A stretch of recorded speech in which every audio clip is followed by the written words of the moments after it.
De retour sur le plateau de Feuille de Match, et oui, votre magazine d'analyse sportive et bien sûr de pronostics. Là, nous sommes toujours en Espagne et on va continuer avec Elche contre le Betis Séville Peligroso.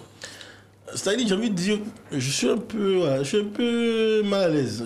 J'étais très fougueux sur mon pronostic et ici, là, avec vous, je reviens un peu. J'ai un peu regardé un peu ce qu'Elche produit. C'est vrai que on a presque envie de dire c'est une équipe 3 points puisqu'il fait partie des 3 relégables en Espagne.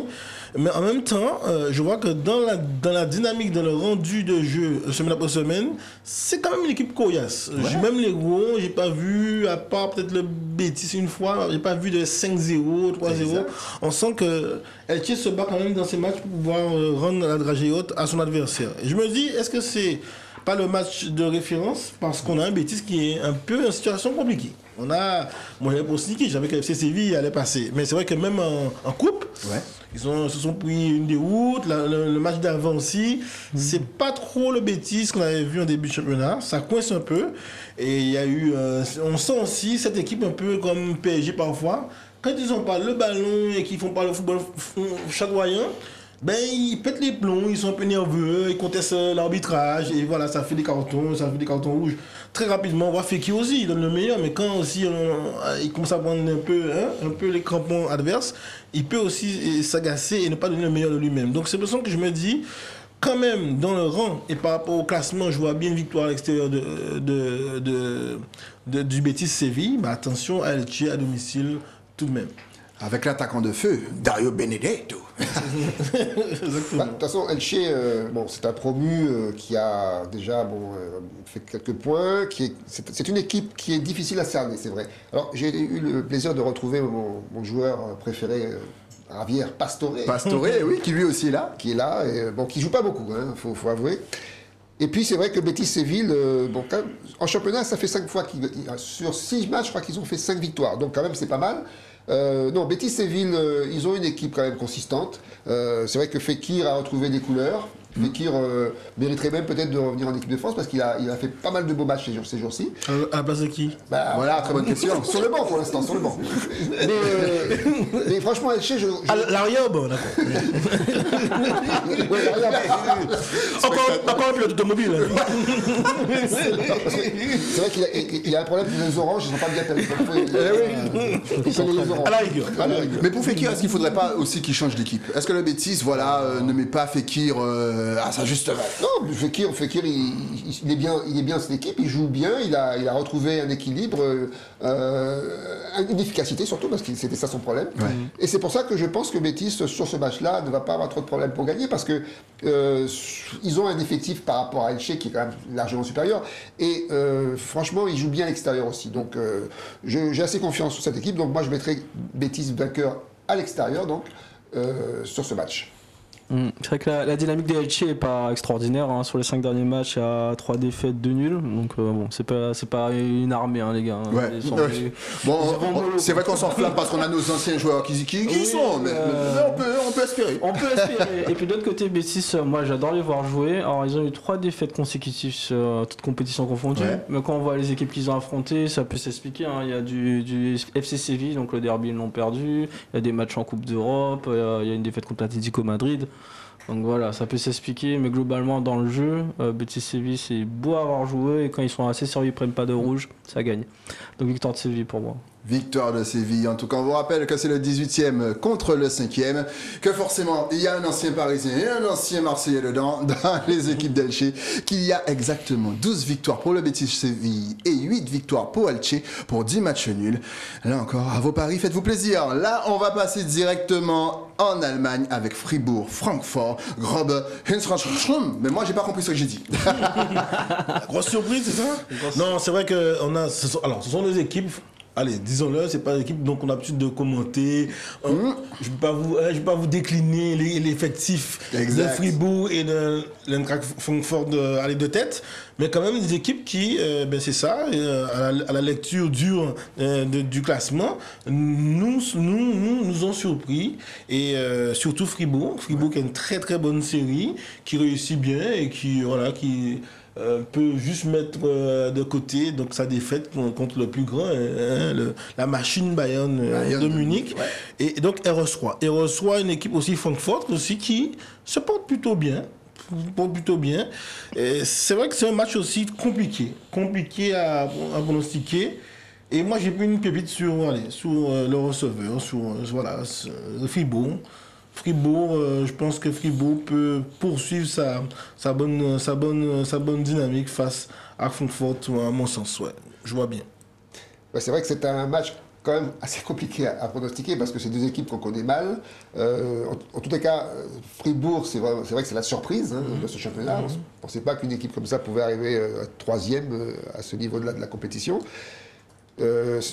Francfort, alors c'est pareil, Francfort aujourd'hui ils sont 14e, mais ils ont battu le Bayern. Alors ça veut dire quoi? Ça veut dire qu'ils sont capables à tout moment de créer la surprise. Ça veut dire qu'ils sont capables de faire un exploit.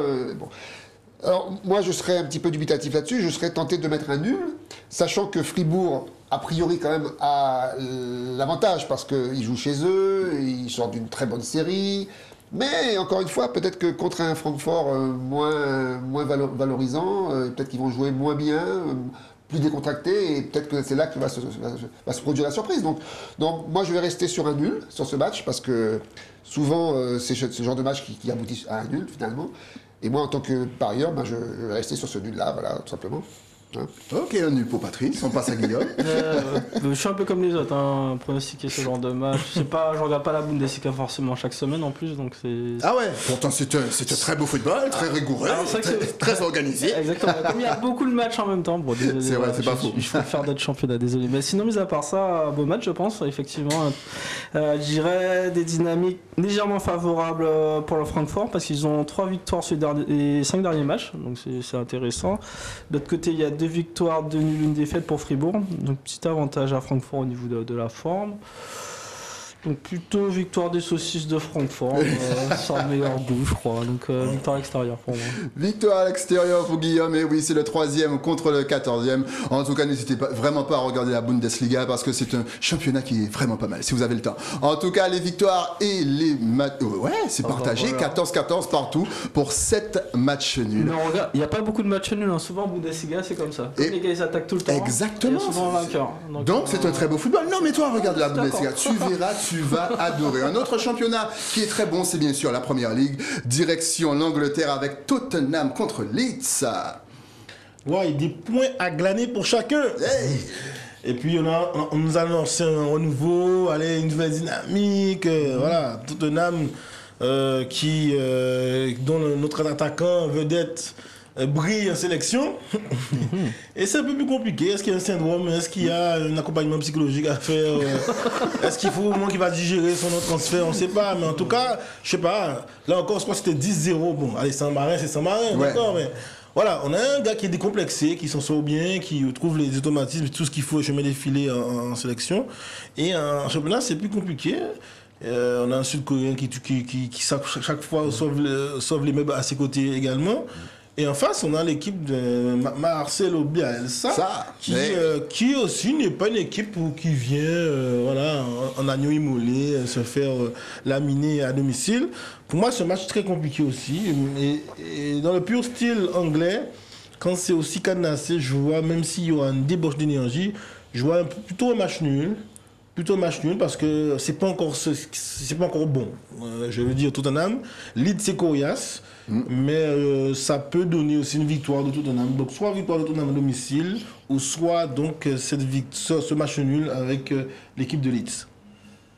Oui, encore une fois, un match difficile à cerner parce que bon, c'est vrai que Tottenham sort d'une période compliquée, très difficile, qui leur a coûté leur entraîneur. Bon, là, ils ont un nouvel entraîneur avec une nouvelle tactique, un nouveau football, et qui prend du temps à apprendre. Ça, c'est clair et net que pour l'instant... alors, Pascal a raison. Quand vous avez un Ken qui est virevoltant, qui est capable de vous mettre 3 buts par match, c'est plus facile. Et c'est vrai que le problème de Tottenham, moi je pense cette année, ça a été Ken. Parce que Ken a encore une fois mal digéré son transfert et depuis encore une fois le début de l'année, il traîne son blues. Alors c'est vrai qu'il s'est refait une santé en sélection. Ouais. Donc ça peut toujours être positif. Et peut-être que ça va aider l'équipe à se relancer dans ce match à domicile contre un Leeds de Bielsa, effectivement, qui lui aussi n'est pas flambant, on peut dire comme ça. Hein. Donc moi, je serais tenté de dire, allez, ça fait longtemps que Tottenham n'a pas gagné, donc je pense qu'on peut leur donner la primeur pour ce match-là. Et une victoire à l'arraché, mais une victoire quand même. Une victoire quand même pour Tottenham. Moi je crois bien ce Tottenham-là, comme ils ont changé d'entraîneur, avec le nouvel entraîneur, ça peut être pas mal. En fait, c'est Conte, hein, si je raconte pas de bêtises, donc c'est un entraîneur quand même assez rigide défensivement. Le premier match, ils ont fait 0-0. Donc je pense qu'ils sont arrivés sur le match, ils disaient les gars défendez bien, on va commencer déjà par les bases, la défense. Donc 0-0 et je pense que déjà ça commence à rentrer à mon avis. Ok. Leeds, je pense c'est pas... Ils sont quoi? Ils sont 15e. Exact. Ils galèrent un peu quand même, hein. Donc je les vois pas gagner à Tottenham. Donc, Non, il peut pas avoir une petite revanche, un petit... Parce qu'ils sont combattants. Comme, ils sont combattants, ils courent beaucoup. Ah ouais, ils courent beaucoup, ils attaquent, c'est un petit peu la technique Bielsa.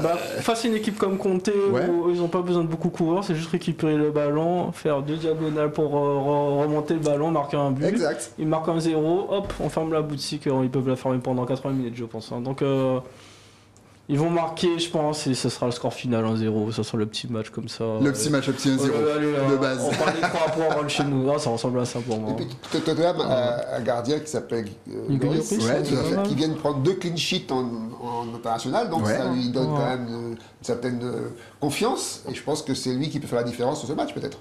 Et en tout cas, c'est un match à pas louper, à ne vraiment pas louper.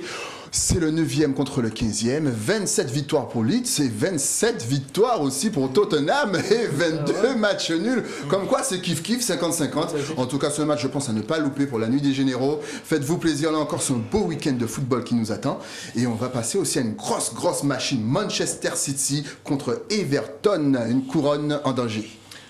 Oui, une couronne en danger, mais j'ai pas trop de, je sais pas. Everton joue au ballon, hein. C'est peu dire que de dire que Everton c'est une petite équipe. Pour autant, je vois City à domicile se remettre tranquillement et passer. Comment c'est le Paris le sait bien. Rendre efficace ces vagues successives qu'on a de la première à la 90e minute, et il y a de quoi devant. Il y a de quoi être efficace. On a des joueurs quand même qui sont en sélection, qui sont assez bien mentalement, de chaque côté, en sélection anglaise notamment pour certains. Donc je vois bien le Manchester aller se faire plaisir et se rassurer à domicile. Aller se faire plaisir, quelle belle formule. Oui, moi je suis de l'avis de Pascal aussi, pour plein de raisons. Hein. D'abord parce que Man City a prouvé depuis le début de l'année qu'ils avaient une équipe redoutable qui marchait très fort. À part l'accident de Crystal Palace, encore une fois, que je mets sur le dos du fait qu'ils ont sous-estimé cette équipe. Mais bon, ils ont des points à rattraper, puisque s'ils veulent être champions cette année, il faut qu'ils rattrapent Chelsea, qui est devant. Donc il ne faut pas traîner en route. Et Everton, à mon avis, c'est la chef de M. Seguin qui est là pour leur servir de gibier. Donc je pense que Everton, en plus, qui n'a pas gagné, je crois, depuis 4 matchs, ça va être compliqué, surtout à Manchester City. Donc sur ce dernier match-là, je suis assez confiant en misant sur une victoire de Manchester City. Qui va, à mon avis, gagner ce match assez facilement. Et il faut être costaud pour déranger Manchester City. C'est ça. Alors, Everton, c'est costaud physiquement. Hein. Moi, je ils sont baraques. C'est du crossfit. Voilà. Et City, qu'est-ce qu'ils vont faire? Ils vont faire tourner le ballon, les gars, ils vont courir pendant 90 minutes, et puis avec la technique, ils vont l'emporter, je pense. Ok, donc victoire pour City. On rappelle que c'est le 2e contre le 11e, et que dans l'histoire de ces rencontres, il y a 36 victoires pour Everton et 45 victoires pour Manchester City pour 26 matchs nuls. C'est vraiment City qui domine le jeu. En sachant qu'ils ont 8 victoires d'affilée sur les derniers matchs à Everton. Là, City, ils sont vraiment en confiance, ils sont vraiment très durs à jouer. Et encore une fois, c'est un beau match à regarder, la Première Ligue, très beau championnat. En tout cas, maintenant, la parole est à la défense avec Maître Pascal Bon, bien sûr, votre client, l'Italie, pour injure à la couronne. Est-ce que vous acceptez le dossier? Est-ce que vous acceptez donc le client, l'Italie, pour un jour à la couronne? Est-ce que vous acceptez de défendre l'Italie? Mais bien sûr, Italie, bien sûr, c'est des spectateurs. C'est vrai que c'est un beau client qui déchaîne les passions. C'est l'équipe du football, c'est l'équipe de la Gazzetta dello Sport et l'équipe qui a gagné la Coupe d'Europe. Donc, en creux dans votre accusation, dans cette accusation, il y a bien sûr cette envie de toujours revenir sur on refait le match. Ce match, ouais, parce que oui, on sent que l'Italie, peut-être pour certains, comme ceux qui sont éliminés comme la France, revenir sur oui, est-ce qu'ils méritaient cette victoire? Parce qu'effectivement, ils ont gagné cette coupe au tir au but. Bon, voilà. On sent qu'il y a eu un petit peu ce côté au mental et pas forcément au football flamboyant. Mais quand on regarde l'historique palmarès de cette Coupe d'Europe, à part l'Espagne, qui avait gagné une finale 4-0, c'est toujours très serré. Exact. Voilà, parce que quelque part, au concert de ces grandes équipes d'Europe, plus on se rapproche de la finale, plus les équipes se valent, et donc ce sont sur des faits de jeu que les équipes l'emportent. Donc à mon sens, il faut balayer le revers de la main sur la contestation, la légitimité, encore une fois, de cette victoire italienne, qui vient, je le dis aussi, peut-être un petit peu aussi après toute cette période un peu de faux rythme lié à la pandémie, tout ça. Ouais, il fallait quand même pouvoir tenir le rang pour cette Coupe d'Europe. Et donc, pourquoi on met cette injure? Bien évidemment, on fait le lien avec la situation actuelle vis-à-vis de la qualification pour la Coupe du Monde 2022 au Qatar. La France est déjà qualifiée. Il y a pas mal de grandes équipes. Et ouais, les grosses équipes sont qualifiées. Et l'équipe qui vient remporter la Coupe d'Europe, elle est sur la sellette. Les titres en Italie, c'est cauchemar, c'est voilà, parce qu'ils ont aussi un ego, on connaît le macho, exact. Italien. Et en Italie, personne ne voudrait, ne souhaite que l'Italie soit donc absente de la Coupe du Monde au Qatar. Mais attention, je comprends aussi, je vais peut-être aller là-dessus. Au lieu de l'accuser, je pense qu'aujourd'hui, il est jusqu'à mars 2022, la période de barrage, il va falloir mettre en place tout ce qui est un petit peu à la mode aujourd'hui, le coaching et l'accompagnement psychologique. Pourquoi? Parce que derrière ça, on vient de loin, mais on vient aussi d'une double possible élimination. C'est la perspective, puisque la dernière Coupe du Monde 2018, pareil, elle était en barrage, cette équipe d'Italie, et elle s'est fait éliminer face à la Suède. Donc, on a un peu cette ombre d'élimination qui revient un peu, parce que même si elle est tête de série au niveau des barrages, on peut avoir ce qu'on appelle un match dantesque entre le Portugal et l'Italie. Et donc, c'est soit c'est Insigne, les siens et Locatelli qui vont au Qatar, ou soit c'est Cristiano Ronaldo pour la quatrième ou cinquième fois. Donc voilà, mais ça reste quand même intéressant. Pour nous, en tant que passionnés de foot, c'est pas une insulte de pouvoir considérer donc cette dimension. Et de dire aussi, et j'y viens, peut-être que aussi dans ces questions de barrage, on dira que l'Italie n'a pas aussi hérité du groupe le plus facile. Il y a des équipes qui vont faire, je l'ai dit tout à l'heure, qui font 10-0 face à Saint-Marin. On s'enflamme en France parce qu'on passe au Kazakhstan. Mais l'Irlande du Nord et la Suisse. On avait un groupe qui était assez compliqué quand même pour l'Italie. Les Suisses, on les connaît très bien. On les a eu, nous, en Coupe d'Europe. On sait que ça s'est terminé. Exactement.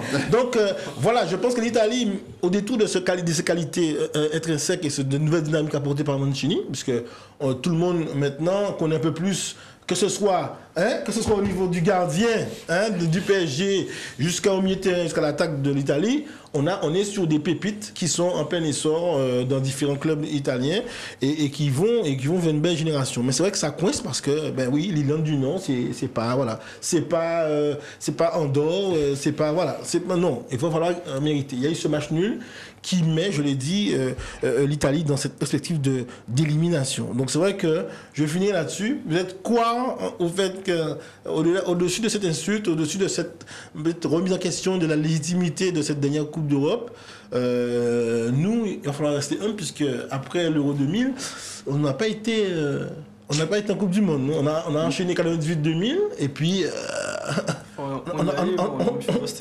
on s'est fait aussi claquer.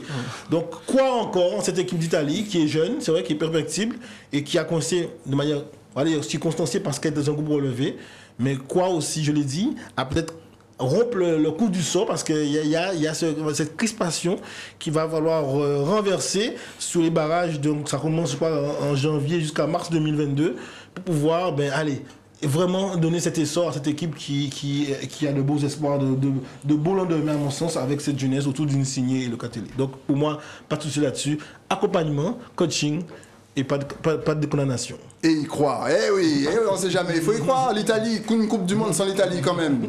En tout cas, l'émission va presque toucher à sa fin. C'est l'heure maintenant de la synthèse. Et oui, on va vous mettre tout ça en images.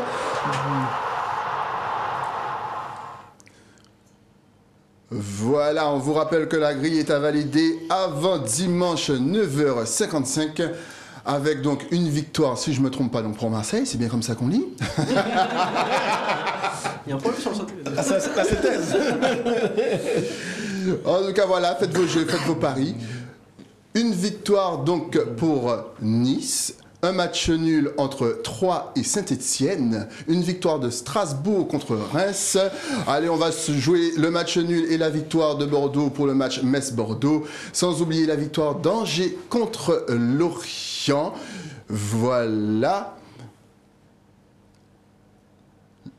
Pour l'Inter et Naples, voilà, vous cochez les trois, comme ça va 2 fois plus vite. Et comme ça, vous ne prenez pas de risque. Une victoire de l'AS Rome dans le match Genoa-AS Rome.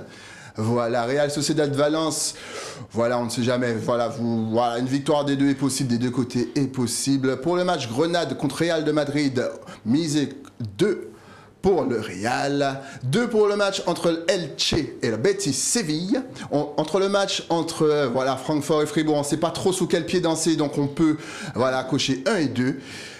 On repasse en Angleterre avec Tottenham Leeds. Voilà, on va cocher 1 et le match nul. Et enfin, on finit avec Manchester Everton. Et là, vous pouvez cocher 1. Voilà là, pour la synthèse. Notre synthèse, on va continuer tranquillement. Voilà, c'est tout. Tout simplement, on espère qu'on vous a aidé. En tout cas, ce fut un réel plaisir d'animer ma première. Je remercie donc déjà Maître Pascal Blond, d'avoir été avec moi. Merci Stanley, et puis toujours une petite dédicace à tous les joueurs du dimanche et puis du GFC chaque soir en semaine. Excellent. Patrice Basile était là aussi. Ça a été une super première, cher coach. Voilà, coach. Je voudrais juste rappeler à nos amis parieurs qu'il y a quand même 1 million d'euros comme pactole cette semaine, donc il va falloir s'accrocher et bien jouer surtout. Et l'application, parce que maintenant il y a une application, il suffit de télécharger l'application Feuille de match sur son portable et on a toutes les informations, les pronostics, les statistiques. C'est génial. C'est excellent, mais il fallait commencer par ça, là. Télécharger l'application Feuille de match, et bien sûr, on finit avec Guillaume Michaud. Merci pour l'accueil, franchement, super présentation. Écoute, comme ta coupe, moi j'adore. Ne laisse personne dénigrer ta coupe. C'est pas tous les jours qu'on a Payet comme présentateur. Les gars, bien sûr, on remercie Dimitri Payet. Dimitri, t'as vu ce que j'ai fait pour toi? C'est spécialement pour toi.